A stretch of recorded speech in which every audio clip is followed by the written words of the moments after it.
Kosova e nisi dhe e përfundoi 2025-ën me zgjedhje. 4 cikle zgjedhore u zhvilluan brenda një viti. Një palë zgjedhje parlamentare në shkurt, një palë lokale në tetor, raundi i dytë i tyre në nëntor e zgjedhje të tjera parlamentare në dhjetor. E një cikël i ri zgjedhor ishte paralajmëruar për 2026-ën nëse nuk do të ketë konsensus politik për zgjedhjen e presidentit.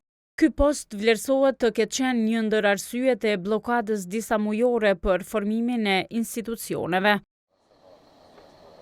Analisti politik Artan Aliaj thot se partitë politike kanë kalkuluar në terma më afatgjatë, duke e vënë edhe pozitën e presidentit në llogari. Gjatë tërë vitit kemi parë lojra politike, ndoshta më mirë me thënë strategji partijake, se cila do të del më mirë nga ky proces i bllokimit faktikisht të gjitha proceseve në vend.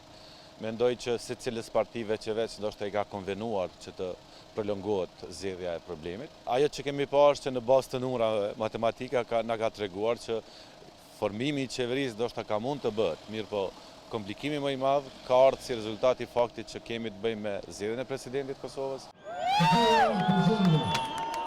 Por rezultati i LVV-s në zgjedhjet e 28 dhjetorit vlerësohet se do t'i bëjë ballë kësaj sfide në mars. Njohësi çështjeve politike Adrian Zeqiri thekson se një ndër arsyet pse LVV-ja do ta zgjedh presidentin e ri pa nevojën e një koalicioni është edhe frika e partive opozitare për një palë zgjedhje të reja në një kohë kaq të shkurtër e pas një rezultati kaq të dobët. Unë nuk shoh që këto parti janë të gatshme që të shkojnë në një proces tjetër elektoral, edhe për arsye se ky rezultat do t'i shkundë themelet e leadershipit brenda këtyre dy partive. Me lider të njëjtë ose me lider ad hoc të cilët nuk e kanë kaluar një proces të brendshëm elektoral, nuk besoj që ka apetit tek partitë e opozitës që të shkohet prapë në zgjedhje. Zeqiri thot se me rezultatin që ka marrë vetëvendosje në zgjedhje, Albin Kurti do të ketë mundësi të mëdha të manovrimit me propozimin për presidentin e ri. Me këtë mbështetje popullore, ai thekson se lideri i LVV-s më nuk ja ka borxh as presidentes Vjosa Osmani mandatin e dytë.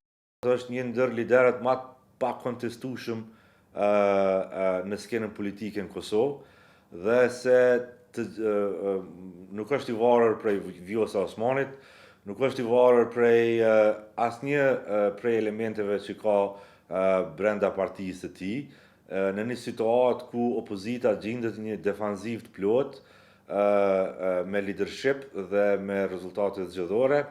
Ai ka mundësi të mëdha të manovrimit për sa i përket zgjedhjes së presidentit.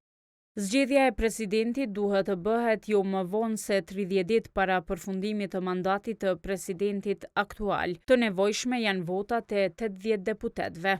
Por nëse kandidati ose kandidatja nuk e merr shumicën prej 2/3 në 2 votimet e para, organizohet votimi i tretë dhe atëherë kandidati i nevojitet që të marrë shumicën e votave të gjithë deputetëve prej 61-sosh për të zgjedhur presidenti i Republikës së Kosovës.